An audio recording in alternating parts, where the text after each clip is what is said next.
అందరికీ నమస్కారం. గౌరవనీయులు పెద్దలు శ్రీ సిహెచ్ విద్యాసాగర్ గారు రచించినటువంటి ఉన్నిక చిన్నమనేని స్వీయ చరిత్ర పుస్తకావిష్కరణ కార్యక్రమంలో ముఖ్య అతిథిగా వచ్చేటువంటి గౌరవనీయులు పెద్దలు రాష్ట్ర ముఖ్యమంత్రి వర్యులు శ్రీ రేవంత్ రెడ్డి గారు, హర్యానా గవర్నర్ గౌరవనీయులు దత్తాత్రేయ గారు, ఒరిస్సా గవర్నర్ గౌరవనీయులు హరిబాబు గారు, గౌరవ రాష్ట్ర మంత్రులు శ్రీ శ్రీధరబాబు గారు, శ్రీ పొన్నం ప్రభాకర్ గారు, parliamentary party board member Rajya Sabha సభ్యులు డాక్టర్ కె లక్ష్మణ్ గారు, మాజీ పార్లమెంట్ సభ్యులు శ్రీ సుబ్రహ్మరెడ్డి గారు, కరీంనగర్ మాజీ పార్లమెంట్ సభ్యులు శ్రీ వినోదరావు గారు, పెద్దలు శ్రీ రామచంద్రమూర్తి గారు, అదేవిధంగా ప్రతిమ అధినేత శ్రీ శ్రీనివాసరావు గారు, ఇతర పెద్దలందరికీ విచ్చేసినటువంటి అందరికీ కూడా హృదయపూర్వక నమస్కారాలు.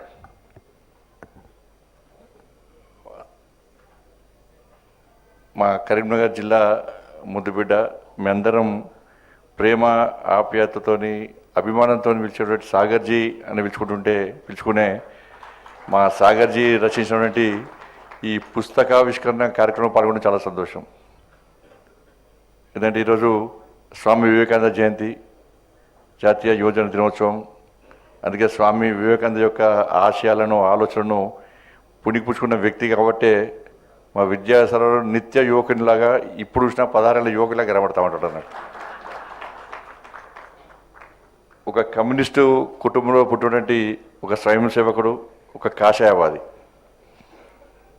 ఎందుకంటే మొదటి నుంచి కూడా విద్యార్థి పరిషత్ కార్యకర్తగా అనేక విద్యార్థి ఉద్యమాలు నిర్వహించి ఆ రోజు విద్యార్థి పరిషత్ కార్యకర్తతో పాటు యువమోర్చా, భారతీయ జనతా పార్టీలో అనేక బాధ్యతలు నిర్వహిస్తూ నక్సలైట్లు దాడి చేసినప్పుడు కూడా, చంపుతామని బెదిరించినప్పుడు కూడా, దాడులు చేసినప్పుడు కూడా, బతుకుతామా చస్తామా తెలియని పరిస్థితుల్లో కూడా ఏ రోజు కూడా నమ్మిన సిద్ధాంతాన్ని విడవకుండా నిత్యం ఒక జాతీయవాదంతో పార్టీ ప్రతిష్ట కోసం పాటుపడిన వ్యక్తి శ్రీ సిహెచ్ విద్యాసాగర్ గారు. భారతీయ జనతా పార్టీ ఉమ్మడి రాష్ట్రానికి అధ్యక్షుడిగా, కరీంనగర్ పార్లమెంటుకు 2 సార్లు ఎంపీగా ఉండి, నేను ప్రస్తుతం నిర్వహిస్తున్నటువంటి హోంశాఖ సహామంత్రుల బాధ్యతలు నిర్వహించిన వ్యక్తి విద్యాసాగర్ గారు. ముఖ్యంగా ఇంకా చాలామంది మాట్లాడేది ఉంది కాబట్టి ఒక 2-3 విషయాలు చెప్పి ముగిస్తాను. నేను భారతీయ జనతా పార్టీలో ఈ తెలంగాణ నినాదాన్ని, ఈ తెలంగాణ వాదాన్ని తీసుకోవడానికి గొప్ప వ్యక్తి విద్యాసాగర్ గారు.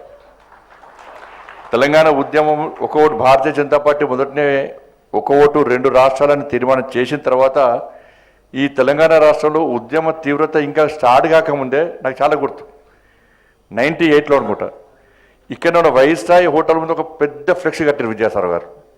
తెలంగాణ రాష్ట్రానికి, తెలంగాణకు స్వాతంత్రం ఎప్పుడు వచ్చిందో తెలుసా అని క్వశ్చన్ మార్క్తో పెడితే చాలామంది హేళన చూశారు. తెలంగాణ స్వాతంత్రం వచ్చేది, దేశానికి స్వాతంత్రం వచ్చేది, తెలంగాణ ప్రత్యేక దేశం అని చెప్పి చాలా సందర్భాలు అనేక రకాల వ్యంగ్యంగా మాట్లాడిన వ్యక్తులు ఉన్నారు ఇవాళ.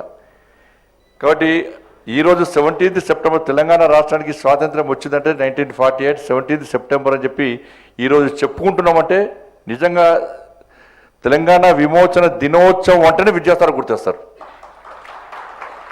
ఇలా ఏ రాజకీయ పార్టీ చేయని సందర్భంలో భారతీయ జనతా పార్టీ రాష్ట్ర అధ్యక్షులు ఉన్నప్పటి నుంచి కూడా ఇప్పటివరకు కూడా తెలంగాణ విమోచన దినోత్సవాన్ని అధికారికంగా జరపాలని చెప్పి నిరంతరం పోరాటం చేస్తూ అనేక మంది కార్యకర్తలు లాఠీ దెబ్బలు, కాళ్ళు చేతులు విరిగినప్పుడు కూడా ఇక్కడ వెనుకడు వేయకుండా తెలంగాణ విమోచన దినోత్సవం అధికారికంగా జరపాలని చెప్పి భారతీయ జనతా పార్టీ ఏదైతే ఉద్యమం చేసిందో ఆ ఉద్యమానికి కర్త కర్మక్రియ శ్రీ విద్యాసాగర్ గారు. అద్వానీ గారి యొక్క నేతృత్వంలో, వాజ్పేయి గారి యొక్క ప్రభుత్వంలో పనిచేసిన వ్యక్తి నాకు చాలా గుర్తు. ఒకసారి కరీంనగర్లో అద్వానీ గారి బహిరంగ సభ ఉండే, ఉదయం మార్నింగ్ 4 o'clock మేము గెస్ట్ హౌస్ చౌరస్తాలో ఉదయం 4 గంటలకు మేము 5 కార్యకర్తలు కలిసి ఆ సర్కిల్ చుట్టూ జెండాలు కడుతున్నాం, బ్యానర్లు కడుతున్నాం. విద్యాసాగర్ గారు హైదరాబాద్ నుంచి వచ్చారు, అప్పుడే వస్తున్నారు కారులో ఆ గెస్ట్ హౌస్ దగ్గర. మార్నింగ్ 4 o'clock అక్కడ కారు ఆపి ఏం చేస్తున్నా ఇంకా అని చెప్తారు, ఫ్లెక్స్లు బ్యానర్లు కడుతున్నాం సార్ అంటే, ఇంకా పడుకోలేదా అన్నారు. లేదు సార్, ఇంకా 2 చౌరస్తాలు లేదు సార్, ఆ 2 చౌరస్తాలు అలంకరణ చేసాక పడుకుంటాం సార్, పడుకునే టైం ఉండదు సార్ అంటే వారు ఆశ్చర్యపోయి, నువ్వు ఇంకో సర్కిల్ పూర్తి చేసరికి ఎంత టైం పడుతుందంటే, సార్ మార్నింగ్ 7 అవుతుంది సార్ అని చెప్పాను. సరే 7 o'clock ఆ 2 సర్కిల్ జెండాలు కట్టిన తర్వాత నువ్వు స్నానం చేసి వెంటనే గెస్ట్ హౌస్కి వచ్చి కలవాలని చెప్పన్నారు.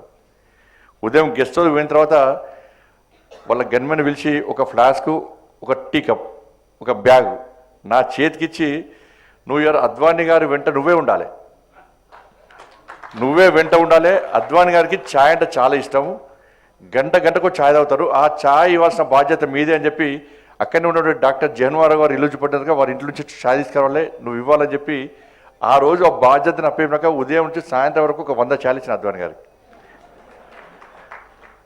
లాస్ట్కు చివరికి అద్వానీ గారు పోయేటప్పుడు కూడా బుక్లో రాసిన చెప్తున్నారు, విజయసారి రాసిన చెప్తున్నారు. ఆ అద్వానీ గారు పోయేటప్పుడు కూడా ఇవాళ మొత్తం నాకు ఈ మీటింగ్లు ఈ సమావేశం అంతా చూసినాక నాకు ఛాయ్ బాగా నచ్చిందని చెప్పి అన్నారట వారు కూడా. కాబట్టి అంత అదృష్ట అవకాశం కూడా ఒక మాలాంటి అందరికీ ముఖ్యంగా రామకృష్ణ రెడ్డి గారు ఉన్నారు. వారు కూడా అనేక సందర్భాల్లో అనేక ఉద్యమాలు నిర్వహించి నమ్మిన సిద్ధాంతం కోసం పనిచేసిన మా ఇద్దరు, అప్పుడు విద్యాసారావు గారు, మాకు రామకృష్ణారెడ్డి గారు, మా భారతీయ జనతా పార్టీ కరీంనగర్ జిల్లాకు సంబంధించిన వ్యక్తి. కాబట్టి ఇట్లా అనేక ఈ పుస్తకంలో కూడా ఇటువంటి మంచి అంశాలు మాలాంటి వ్యక్తులకు కానీ రాజకీయాలకు రావాలనుకున్నటువంటి నేటి వ్యక్తులకు కానీ స్ఫూర్తిదాయకమైన అంశాలు దీనిలో ఉంటాయని చెప్పి ఆశిస్తూ తప్పకుండా వీటిని ఆచరిస్తాం, ఆచరణలో చూపడతామని చెప్పి ఈ సందర్భంగా తెలియజేసుకుంటూ ముగిస్తున్నాను. భారత్ మాతాకి జై.